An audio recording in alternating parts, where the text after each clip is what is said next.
You are looking at Julian's pronunciation guide, where we look at how to pronounce better some of the most mispronounced words in the world, like this other curious word. But how do you say what you're looking for today?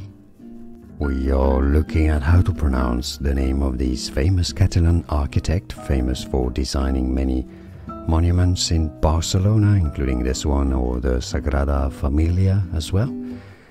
Gaudi. So it's not Gaudi, Gau, an R sound and then an U sound. You have to sort of separate the A and the U. Gaudi, because you have an accent on the I, you need to stress on that second syllable. Gaudi is how it's said locally in Catalan. And now you know. More videos for you here to learn more. See you there. Thanks for watching. Here are more videos on how to pronounce more confusing words and names too many mispronounced. Like this video if you found it useful. I appreciate your support. I'll see you soon and thanks for watching.